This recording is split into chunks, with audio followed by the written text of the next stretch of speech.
ఒకరినొకరు గుర్తుపట్టగలరు అనే మాటలు. ఒకవేళ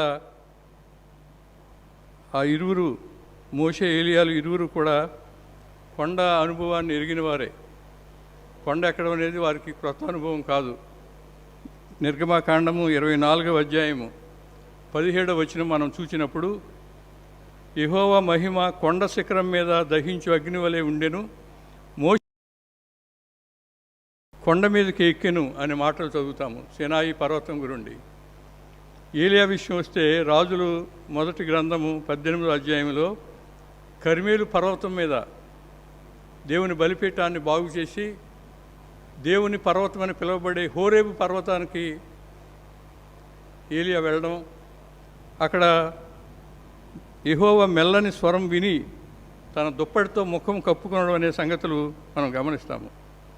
కనుక మోషే ఏలియాలు ఇరువురికి కూడా ఈ రూపాంతర కొండ ఎక్కడం అనేది ఒక క్రొత్త అనుభవం కాదు. కానీ ఈ దినాన్ని ఒక ప్రత్యేక శిఖరాగ్ర సమావేశం అక్కడ జరగబోతూ ఉంది. మోషే ధర్మశాస్త్రానికి ప్రతినిధిగా, ఏలియా ప్రవక్తలకు ప్రతినిధులుగా యేసుతో శిఖరాగ్ర సమావేశానికి వచ్చారు. మోషేని గొప్ప ఇంటర్సెసర్ అన్నారు, విజ్ఞాపన చేసేవాడు మోషే. ఏలియా రిఫార్మర్, సంస్కర్త. కనుక ఒక విజ్ఞాపన చేసే ప్రార్థనాపరుడు, మరొక ప్రక్క సంస్కరణ తెచ్చే ఏలియా ఈ శిఖరాగ్ర సమావేశంలో ఉండడం అనేది, పేతురు, యాకోబు, యోహానులు సాక్షులుగా నిలవడం అనేది మనం గమనిస్తూ ఉన్నాము. సాధారణంగా ఒక సంగతి రుజువుపరచాలంటే 3 సాక్షులు ఉండాలని అనేవారు ఆ దినాల్లో. అందుచేత ఈ రూపాంతర అనుభవానికి సాక్షులుగా యేసు చేత ప్రేమించబడిన కిచెన్ క్యాబినెట్ అని పిలువబడే ఆంతరంగిక శిష్యులుగా పిలువబడే ఈ 3 ఈ అనుభవంలో ఉన్నారు. ఈ రూపాంతర అనుభవం యొక్క అవసరత ఏంటి అనే సంగతి ఈ ఉదయకాలం ముందు మనం ఆలోచన చేయాలి. ఎందుకు ప్రభువు రూపాంతరం పొందవలసిన అవసరం వచ్చింది, లేక ఈ రూపాంతర అనుభవంలోని ఆంతర్యం ఏమిటి అని మనం ఆలోచన చేస్తే 3 సంగతులు జ్ఞాపకం చేయాలని నేను ఆశపడుతున్నాను. మొదటిది, the revelation of Jesus true identity. యేసు యొక్క నిజమైన వ్యక్తిత్వము లేక గుర్తింపు ఏమిటో శిష్యులకు తెలియజెప్పడం. యేసు ఎవరు, యేసు యొక్క వ్యక్తిత్వం ఏంటి, ఆయన ఐడెంటిటీ ఏంటి, ఆయన గుర్తింపు ఏంటి అనేది ఈ శిష్యుల ద్వారా లోకానికి తెలియజేయడం. రెండవది, యేసు పొందనయున్న నిర్గమాన్ని గూర్చి వివరించడం, లేక యేసు పొందనయున్న నిర్గమాన్ని గూర్చి యేసుతో చర్చించే అవకాశం యేసుకి ఇవ్వడం. మూడవది, యెరూషలేములో ఆయన పరిసమాప్త చేయనున్న బలియాగాన్ని ప్రోత్సహించడానికి, ఆ బలియాగంలో తన ప్రాణాన్ని అర్పించడానికి, యేసుని బలపరచడానికి ఈ సన్నివేశము ఏర్పాటు చేయబడింది. లూకా సువార్త 9వ అధ్యాయంలో మనం చదువుతాము 50-51 వచనాల్లో, ఆయన యెరూషలేమునకు అభిముఖుడై తన మనసును స్థిరపరచుకొని ముందుకు సాగిపోతున్నాడు అనే మాటలు మనం చదువుతాము. కనుక యెరూషలేములో ఆయన సమాప్తం చేయనున్న నిర్గమాన్ని గూర్చి మాట్లాడే అవకాశం యేసునికి ఇవ్వడము, ఆయన్ని బలపరచడం అనేది మనం గమనిస్తూ ఉన్నాము. మొదటిది, యేసు నిజమైన రూపాన్ని ఆవిష్కరించడం, లేక యేసు నిజమైన ఐడెంటిటీని ఆవిష్కరించడం. లూకా సువార్తికుడు రాస్తాడు, ఆయన ప్రార్థించుచుండగా ఆయన ముఖరూపం మారెను, ఆయన వస్త్రములు తెల్లనివై దగదగా మెరిసెను. మార్కు సువార్తికుడు రాస్తాడు, ఆయన వస్త్రములు ప్రకాశమానమైనవియు మిగుల తెల్లనివయు ఆయను, లోకమందు ఏ చాకలియు అంత తెల్లగా చలువ చేయలేడు అంటాడు. మత్తయి అంటాడు, ఆయన ముఖము సూర్యుని వలెప్పుడు దేవుని మహిమను, రక్షణను చూడగలగాలి. ఆయన ముఖ ప్రకాశతలో దేవుని మహిమ, ఆయన సమకూర్చే రక్షణ. అందువల్ల ఈ దినాన్ని చదవబడిన పత్రిక వాక్య భాగంలో కొరింథీయులకు రాయబడిన 2వ పత్రిక 4వ అధ్యాయము 5-6 వచనాల్లో మనం చూసినప్పుడు, అంధకారములో నుండి వెలుగు ప్రకాశించును గాక అని పలికిన దేవుడే తన మహిమను గూర్చిన జ్ఞానము యేసుక్రీస్తునందు వెల్లడిపరచుటకు మా హృదయముల్లో ప్రకాశించెను. రూపాంతర అనుభవంలో యేసు యొక్క ఒకవేళ మన భారతీయ సంస్కృతితో చెప్పాలంటే విశ్వరూపం ప్రదర్శించాడు. ఆయన ఏమై ఉన్నాడో ప్రత్యక్షపరుచుకున్నాడు. ఆ ప్రత్యక్షతలో దేవుని మహిమను మనం చూడాలి. ఆ దేవుని మహిమను గూర్చిన జ్ఞానము యేసుక్రీస్తునందు వెల్లడిపరచుటకు మా హృదయముల్లో ప్రకాశించాను. మన హృదయాల్లో దేవుని మహిమ, దేవుడు సమకూర్చిన రక్షణ ప్రత్యక్షపరచబడాలని ఆయన ఈ రూపాంతర అనుభవంలో ఉన్నాడు. ఈ రూపాంతరము కేవలము ప్రకాశతకే పరిమితం కాలేదు, కానీ ఈయన నా ప్రియ కుమారుడు, ఈయన యందు నేను ఆనందిస్తూ ఉన్నానని పరలోకం నుండి ఒక స్వరం కూడా వారు విన్నారు అనే మాటలు జ్ఞాపకం చేసుకుంటే, ఇదిగో ఈయన నా ప్రియ కుమారుడు, ఈయన యందు నేను ఆనందించుతున్నాను, ఈయన మాట వినుడి అని ఒక శబ్దము ఆ మేఘంలో నుండి పుట్టెను. తన కుమారుని గుర్తింపు కొరకు 3 పర్యాయాలు ఆకాశం నుండి ఇలాంటి స్వరము వచ్చిందనే సంగతి మనందరికీ తెలుసు. మొదటి పర్యాయము యోహాను ప్రభుకి బాప్తిస్మ ఇచ్చే సమయంలో, ఈయన నా ప్రియ కుమారుడు, ఈయనందు నేను ఆనందించున్నాననే స్వరము పరలోకం నుంచి వచ్చింది. రెండవ పర్యాయము ఈ రూపాంతర అనుభవంలో ఈ కొండ మీద ఆ స్వరం వినబడతా ఉంది. మూడవ పర్యాయము యోహాను సువార్త 12వ అధ్యాయంలో ఆయన పైకెత్తబడినప్పుడు అందరినీ ఆకర్షించుకుంటాడు. ఆయన మరణమే ఆయన మహిమ సమయం అనే మాటల్లో ఈ నా ప్రియ కుమారుడు, ఈయన యందు నేను ఆనందించుతున్నానని పరలోకం నుండి స్వరం రావడం మనం గమనిస్తాము. కనుక 3 సందర్భాల్లో యేసు యొక్క ఐడెంటిటీ ఏంటో తండ్రి అయిన దేవుడు బయలుపరుస్తూ ఉన్నాడు. ఈయన నా ప్రియ కుమారుడు, ఈయన యందు నేను ఆనందిస్తున్నాను, ఆయన చెప్పిన మాట మీరు వినాలి, ఆయన ఈ లోకంలో మానవ రక్షణార్థము బలియాగంగా మరణానికి అప్పగిస్తున్నాను అనే మాటలు ఒకవేళ మనం జ్ఞాపకం చేసుకుంటే, ఈ పరలోకం నుండి వచ్చిన స్వరము ఆయన దేవుని కుమారుడని, మానవ విమోచన కొరకు ఈ భూమి మీదకి పంపబడ్డాడనే సంగతి మనం జ్ఞాపకం చేసుకుంటే, ఆయన మాట విని ఆయనకు విధేయులు కావాలని ప్రకటిస్తూ ఉంది. కొన్ని దినాల క్రితమే మనం 17వ అధ్యాయం, మత్తయి సువార్త 17వ అధ్యాయం మొదట్లో 6 దినముల తర్వాత అని ఉంది. 6 దినాల తర్వాత అంటే 6 దినాలకు ముందేం జరిగిందో మనం ఆలోచన చేస్తే, మత్తయి సువార్త 16వ అధ్యాయంలో ఫిలిప్పు కైసరే ప్రాంతంలో శిష్యులతో ప్రభు అడుగుతూ ఉన్నాడు, నన్ను గూర్చి ప్రజలు ఏమనుకుంటున్నారు? కొంతమంది ఏలియా అనుకుంటున్నారు, కొంతమంది ప్రవక్త అనుకుంటున్నారు. అంటే మీరేమనుకుంటున్నారంటే పేతురు వెంటనే అన్నాడు, నీవు సజీవుడైన దేవుని కుమారుడైన క్రీస్తు. అప్పుడు ప్రభు అన్నాడు, ఇది తండ్రి నీకు బయలుపరిస్తే తప్ప నీ అంతటి నువ్వు చెప్పలేవు ఇది అనే మాట చెప్పాడు. లూకాసు వార్తికుడు రాస్తాడు, కొన్ని మాటలు తనకి తెలియకుండానే పేతురు మాట్లాడతాడని. ఇది మనం చదవబోతున్నాం మాట. తనకు తెలియకే ఈ మాటలు చెప్పాను. నిజంగా సజీవుడైన దేవుని కుమారుడైన క్రీస్తు అనే మాట పేతురు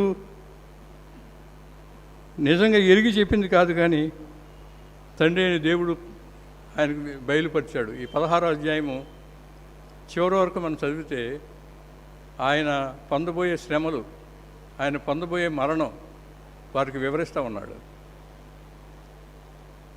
కనుక యేసు యొక్క ఐడెంటిటీ ఏంటి అని ఆ ప్రకాశత నుండి, పరలోకం నుండి వచ్చిన స్వరం నుండి మనం గమనిస్తే, ఆయన దేవుని కుమారుడు, సజీవుడైన దేవుని కుమారుడు, మానవాళి పాపం నిమిత్తము బలియాగంగా తన ప్రాణాన్ని అర్పించడానికి వచ్చిన ప్రేమమూర్తి అనే సత్యాన్ని ఆ దినాన్ని ఆ 3 శిష్యులు గమనించారో లేదో, కానీ ఈ దినాన్ని మనము అంగీకరించవలసిన సత్యం అది.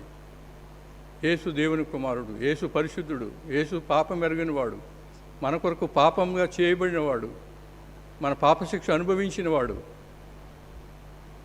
ఆయన బట్టి తండ్రి దేవుడు ఎంతో ఆనందిస్తూ ఉన్నాడనే సంగతి మనం ఎరిగి దేవునికి వందనాలు చెల్లిద్దాం. ఈ రూపాంతర అనుభవం యొక్క 2వ అవసరత ఆయన పొందనై ఉన్న నిర్గమము.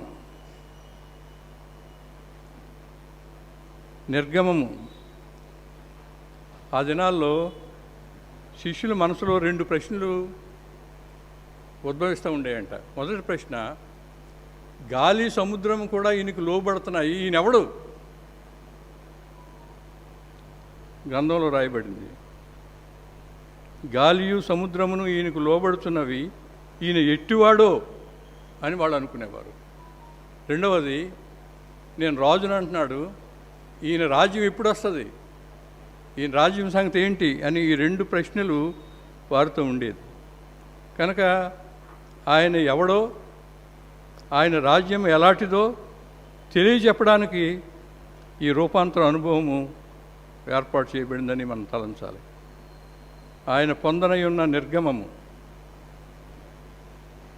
The mission of Jesus. యేసు ప్రభు ఎందుకు ఈ లోకానికి వచ్చాడు? ఆయన పొందనై నిర్గమం గురించి యెరూషలేములో దుఃఖంతో నిండిన తన శిష్యులకు వీడ్కోలు చెప్పడం కొరకు ఆయన యెరూషలేము వెళ్ళడం లేదు. లూకాసు వార్త 9వ అధ్యాయం నుండి ఆయన యెరూషలేమునకు అభిముఖుడై తన మనసు స్థిరపరచుకుని ముందుకు సాగిపోయాడనే మాటలు ఉన్నాయి. ఎందుకు వెళ్తున్నాడు యెరూషలేము? శిష్యులకి ఇంక నేను కనపడను, మీకు ఇదే ఆఖరిసారి, మీకు నమస్కారం, నాకు చేసిన సేవల నిమిత్తం అని వీడ్కోలు చెప్పడానికి ఆయన వెళ్ళడం లేదు. కానీ సమస్త మానవాళి పాపభారం మోస్తూ ఒకవేళ విమోచన కార్యం జరిగించడానికి ఆయన వెళ్తున్నాడు. 16వ అధ్యాయం 24వ వచనంలో ఆ శ్రమానుభవంతో కూడిన నిర్గమం గురించి చెప్తా ఉన్నాడు. సువార్తికుల కథనం ప్రకారము ఈ ముగ్గురు శిష్యులు మోషే, ఏలియాలు యేసుతో సంభాషిస్తున్న సమయంలో నిద్రపోతూ ఉన్నారనే సంగతి ఉంది.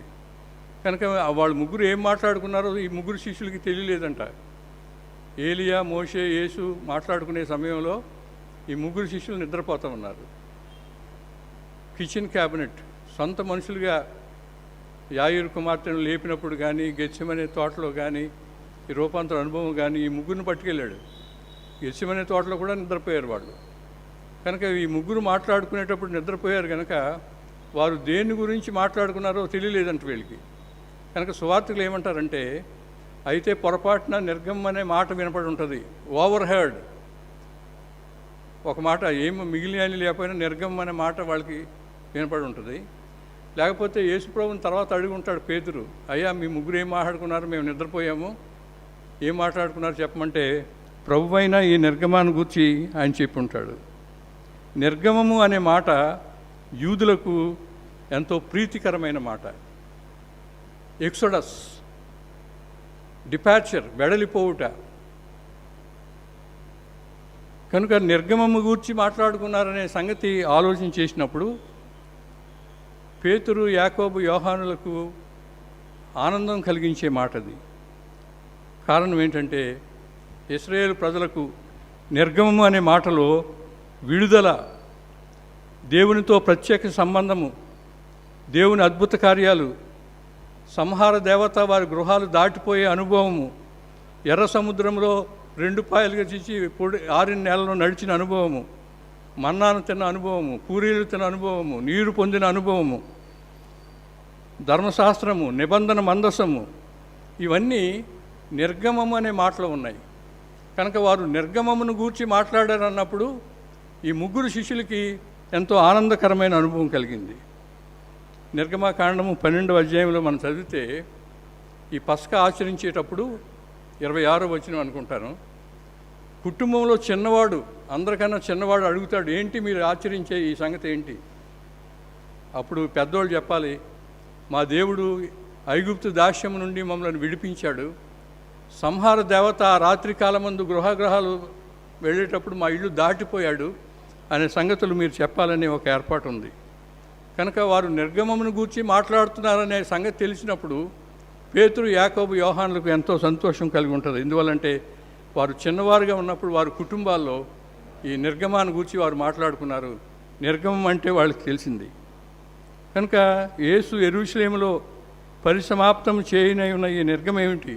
సరే, ఆ నిర్గమం అది మనం చెప్పుకున్న మాటలే అన్నీ. ఆ నిర్గమం అయిపోయింది, మనం ఐగుప్తు దాస్యం నుండి వచ్చేసాం. వీళ్ళు ముగ్గురు మాట్లాడిన నిర్గమం ఏంటి అని ఆలోచన చేస్తే పాప దాస్యం నుండి విడుదల, తన మరణం ద్వారా, తన పునరుత్థానం ద్వారా జై జీవితం ఎలా జీవించాలో తెలియపరిచే నిర్గమం ఇది. కనుక మోషే, ఏలియాలతో సంభాషించిన సంగతి ప్రస్తుతము ప్రభువు మోపబడిన ministry, the mission of Jesus, యేసు యొక్క పరిచర్య. 3వ మాట, ఒకటి యేసు యొక్క ఉనికిని చాటేయడానికి రూపాంతరం అవసరమైంది. రెండవది యేసు యెరూషలేములో పరిసమాప్తం చేయనై ఉన్న బలియాగాను గురించిన వివరణ తెలియడానికి రూపాంతర అనుభవం కలిగింది. మూడవది యేసును ఈ బలియాగం కొరకు ప్రోత్సహించడం. దాన్నే ఒక భక్తుడు ఏమన్నాడంటే మౌంటైన్ టాప్ ఎక్స్పీరియన్స్. శిఖరాగ్ర సమావేశం, కొండ మీద ఉన్నారు, ఇక్కడ ఉండడం మంచిది అంటాడు పేతురు తర్వాత. కనుక మౌంటైన్ టాప్ ఎక్స్పీరియన్స్ అని పిలువబడే ఈ సంగతి ఒకవేళ మనం ఆలోచన చేస్తే, ఈ ముగ్గురు శిష్యులు నిద్ర నుంచి మేలుకున్న తర్వాత వారికి ఒక అపురూపమైన దృశ్యం కనబడింది. నిద్రపోయారు, మేలుకుని కళ్ళు తెరిచేసరికి మోషేయు ఏలియాయు వారికి కనబడి ఆయనతో మాట్లాడుచుండిరి. పేతురు, ప్రభువా, మనం ఇక్కడ ఉండుట మంచిది, నీకిష్టమైతే ఇక్కడ నీకు ఒకటియు, మోషేకు ఒకటియు, ఏలియాకు ఒకటియు పర్ణశాలలు కట్టుదనని యేసుతో చెప్పాను. పేతురు తెలియకే మాట్లాడుతున్నాడని లూకా రాస్తాడు. ప్రభుని రూపాంతరము ఈ ముగ్గురు శిష్యులను ఎంతగానో ప్రభావితం చేసింది. గొల్గొతాలో ఆయన పరిసమాప్తం చేయనై ఉన్న నిర్గమము ఆయన దైవత్వాన్ని విశుద్ధపరిచింది. తర్వాత దినాల్లో పేతురు తన రెండవ పత్రికలో ఈ సంగతి జ్ఞాపకం చేసుకున్న సంగతి నేను ఆల్రెడీ చెప్పాను.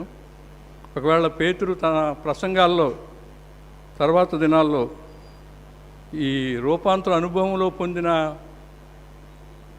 ఆనందాన్ని లేక జ్ఞానాన్ని ఉపయోగించాడనే సంగతి మనం గమనిస్తే, అపోస్తుల కార్యముల గ్రంథము 2వ అధ్యాయం 36వ వచనంలో ఆయన ప్రసంగం చేస్తా అంటాడు, మీరు సిలువ వేసిన ఈ యేసుని దేవుడు ప్రభువుగాను క్రీస్తుగాను నియమించాను. ఎంతవరకు పేతురు యేసు ఎవరో సరైన అనుభవం లేదు, కానీ ఈ రూపాంతర అనుభవం తర్వాత ఆయన ధైర్యంగా చెప్తా ఉన్నాడు, మీరు సిలువ వేసిన ఈ యేసే దేవుని కుమారుడు. ఈ రూపాంతర అనుభవాన్ని బట్టి భవిష్యత్తులో పేతురు అనుభవించబోతున్న మహిమ గురించి ఆయన మాట్లాడుతూ ఉన్నాడు. మౌంటైన్ టాప్ ఎక్స్పీరియన్స్ అనే మాట మరొకసారి నేను జ్ఞాపకం చేస్తూ ఉన్నాను. దేవుడు తన ప్రజలైన వారికి అసాధారణమైన అనుభవాలు, అవకాశాలు కల్పిస్తాడు. దేవుని రాజ్యం గురుండి మత్తయి సువార్త 13వ అధ్యాయంలో చాలా ఉపమానాలు ఉన్నాయి. ఒక ఉపమానంలో ఒక ఆయన దాచబడిన ధనం కొరకు ప్రయాసపడతాడు. ఒక ఆయనకి తెలియకుండానే విలువైన ముత్యాలు కనబడతాయి. లేక ఒకవేళ చెప్పాలంటే దేవుని రాజ్యము కొన్నిసార్లు వెతికితే దొరికేది, కొన్నిసార్లు వెతకకుండా కాలికి తగిలేది. ఈ రెండు అనుభవాలని మౌంటైన్ టాప్ ఎక్స్పీరియన్సెస్ అని మనం చెప్పడానికి అవకాశం ఉంది.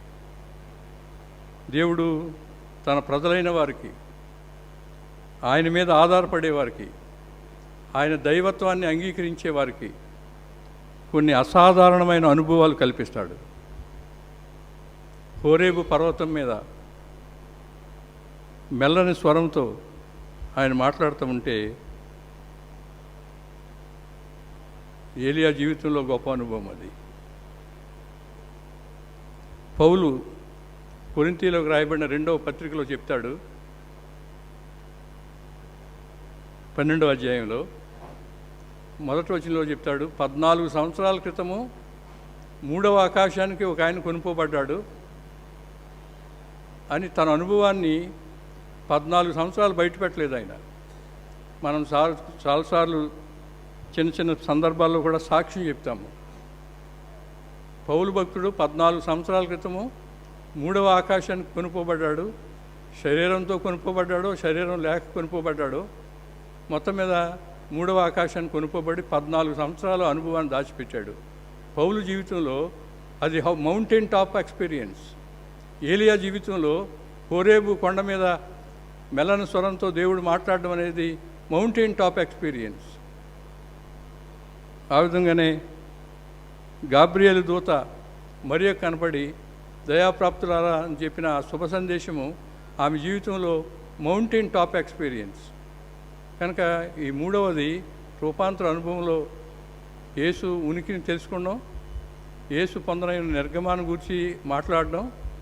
మూడవది ఈ కొండ మీద ఉండే అనుభవాన్ని బట్టి యేసును ఆ బలియాగానికి ప్రోత్సహించడం అనే మాట జ్ఞాపకం చేసుకుంటే మన జీవితాల్లో కూడా ఈ మౌంటైన్ టాప్ ఎక్స్పీరియన్సెస్ ఉంటాయి. పౌలు ఈ 14 సంవత్సరాల క్రితం ఆకాశానికి కొనుక్కోబడ్డాననే దర్శనం గురించి మాట్లాడిన తర్వాత 7వ వచనంలో అంటాడు, ఈ ప్రత్యక్షత యొక్క విశేషం ఏమిటంటే, నేను హెచ్చిపోకుండానట్లు సాతాను దూతగా ఒక ముళ్ళు నా శరీరంలో ఉంచబడింది. 14 సంవత్సరాల క్రితం పరలోక దర్శనానికి వెళ్ళాడు. ఒకవేళ అది పాజిటివ్ ఇంపాక్ట్ ఉందో లేదో తెలియదు, కానీ అది అలా వెళ్ళడం ద్వారా నేను పొంగిపోకుండా ఉన్నాడు. నేను గనక 3వ ఆకాశాన్ని కొనుక్కోబడ్డాను, నాకు గనక ఇన్ని దర్శనాలు కలుగుతూ ఉన్నాయని నేను హెచ్చిపోకుండా ఉండి నిమిత్తము సాతాను ముళ్ళుగా ఒక ముళ్ళు నా శరీరంలో ఉంచబడిందని చెప్తూ ఉన్నాడు. మరియమ్మ ఒకవేళ ఆ దినాన్ని గాబ్రియల్ దూత దర్శనాన్ని అంగీకరించకపోతే లోకరక్షకుడు ఈ భూమి మీద ఉద్భవించే అవకాశం లేకపోయేది. ఆమె శ్రమానుభవం, ఆ మౌంటైన్ టాప్ ఎక్స్పీరియన్స్లో ఒకవేళ దయాప్రాప్తురాలని అన్నా కానీ దయ కన్నా మానవుల చేత తృణీకరింపబడే పరిస్థితి ఏర్పడింది. కనుక మౌంటైన్ టాప్ ఎక్స్పీరియన్స్ అంటే కేవలము మేలు కలిగించేదే కాదు, కానీ మనలను సరిచేసేది. నాయకత్వంలో ఎదిగేవారు, ఉజ్జీవింపబడడానికి దేవుడు సమకూర్చే సమయాలు ఉంటాయి. దానియేలు జీవితాన్ని ఒకసారి మనం జ్ఞాపకం చేసుకుంటే, దానియేలుకు ఒక దర్శనం కలిగింది. దానియేలు గ్రంథం 8వ అధ్యాయం 27వ వచనం. మౌంటైన్ టాప్ ఎక్స్పీరియన్స్ ఈ ముగ్గురు శిష్యులకి రూపాంతర అనుభవము. అలాంటి మౌంటైన్ టాప్ ఎక్స్పీరియన్స్ మన జీవితాల్లో ఉంటాయి. పర్వత శిఖరాగ్ర పరిస్థితుల వల్ల మనకు కలిగే అనుభవాలు. దానియేలు అంటున్నాడు 8వ అధ్యాయం 27వ వచనం, ఈ దర్శనం కలుగగా దానియేలు అను నేను మూర్ఛిల్లి కొన్నాళ్ళు వ్యాధిగ్రస్తుడనైతిని. దర్శనం కలిగితే ఆనందం కలగాలి, ఆశీర్వాదం కలగాలి. కానీ ఈ దర్శనం కలిగితే దానియేలు అంటున్నాడు, ఈ దర్శనము కలుగగా దానియేలు అను నేను మూర్ఛిల్లి కొన్నాళ్ళు వ్యాధిగ్రస్తుడనై ఉంటిని. పిమ్మట నేను కుదురై రాజు కొరకు చేయవలసిన పని చేయుచూ వచ్చి తిని ఈ దర్శనమును గూర్చి విస్మయం గలవాడనైతిని, కానీ దాని సంగతి తెలుపు గలవాడెవడను లేకపోయాను. దానియేలు అంటే దేవుని జ్ఞానాన్ని పొందినవాడు, కలల సారాంశాన్ని చెప్పగలిగినవాడు. ఆయనకు దర్శనం కలిగితే వ్యాధిగ్రస్తుడు అయ్యాడంట. అందువల్ల మౌంటైన్ టాప్ ఎక్స్పీరియన్సెస్ అనేవి సంతోషాన్ని కలిగించేవి అయి ఉండొచ్చు, ఆనందాన్ని కలిగించేవి అయి ఉండొచ్చు, దుఃఖాన్ని కలిగించేవి అయి ఉండొచ్చు. కానీ అవి ఒక మానవ స్థితిగతిని మార్చే పరిస్థితిలో ఉంటుంది.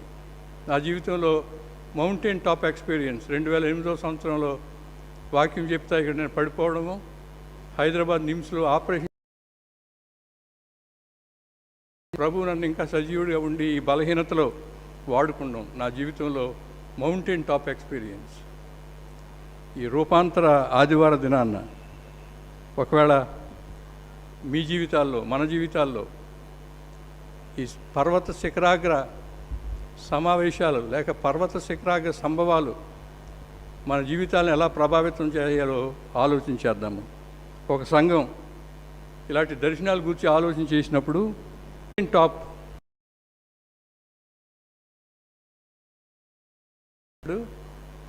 ఆయన యేసుతో పాటు ప్రార్థించే అనుభవము శిష్యులకు కలిగిందని లోక యొక్క ఉద్దేశం. మనం యుక్తంగా ఎలాగూ ప్రార్థన చేయవలనో మనకు తెలియదు కనుక పరిశుద్ధాత్మ మనపక్షంగా మూలుగులతో విజ్ఞాపన చేస్తాడని రోమాపత్రిక 8వ అధ్యాయంలో రాయబడింది. ఆ రూపాంతర అనుభవంలో మనం నేర్చుకునే మరొక ప్రాముఖ్యమైన సంగతి, యేసు ప్రార్థిస్తూ ఉన్నాడు, యేసుతో పాటు వారు కూడా ప్రార్థించారనే మాట. ఆయన దైవ కుమారునిగా మనం గుర్తించి ఆయన నెరవేర్చిన రక్షణ కార్యాన్ని రిఫ్రెష్ చేసుకుంటూ ఉంటే ఒకవేళ రూపాంతర కొండపై దేవుని రక్షణ ప్రణాళిక మోషే, ఏలియాలు భాగస్థులై ఈ నిరక్షరాస్యులైన యోహాను, యాకోబు, పేతులను రక్షణ మార్గంలోకి నడిపించడానికి దోహదపడింది.